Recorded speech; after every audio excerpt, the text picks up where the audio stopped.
जेते सब real money online game थिला ताको गवर्नमेंट बैन करने को जाउची एही रिलेटेड बिल लोकसभा और राज्यसभा पारित हो सारी आपण मैंने जानी किछि वर्ष धरी इंडिया रे माने ऑनलाइन जाई गेम खेलुथिले आ मैक्सिमम लोक एथरे पैसा हारंती किछि लोक एथरे पैसा जितुथिले जोटा को मीडिया वाला पीआर आकार देखौथिले कि देखो ये लोक एते टका जितिला से लोक सेते टका जितिला प्रैक्टिकली आउ गोटे साइड को मीडिया देखौ नथिला कि एथिरे एते कोटी लोक हारिचंती कोन करचंती से जिनसटा पई किछि लोक माने पर्सनल लोन नै कि भी गेम खेलुथिले आउ किछि लोक माने क्रेडिट कार्ड को स्वाइप करी किछि जिनस किनै दे सांग मानकु से पैसा कोन एथिरे लगाउथिले जोटा मु प्रैक्टिकली भी देखिछि मतलब मो नजर अछि लोक माने कोन करंती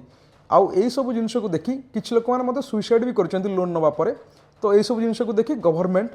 जेते सब ऑनलाइन रियल मनी गेम थिला ताको बैन करबे को जाउची एटा गोटे बहुत बड़ डिसीजन या द्वारा कौन होता लोक निज स्किल उपर फोकस न करी सर्टकट रे केमती बड़ लोक हेबे से विषय लगी रोते आपने केतबेले भी ये प्लाटफर्म सब खोलिए देखिए वर्ल्ड वाइड किसी ना किसी गेम चलती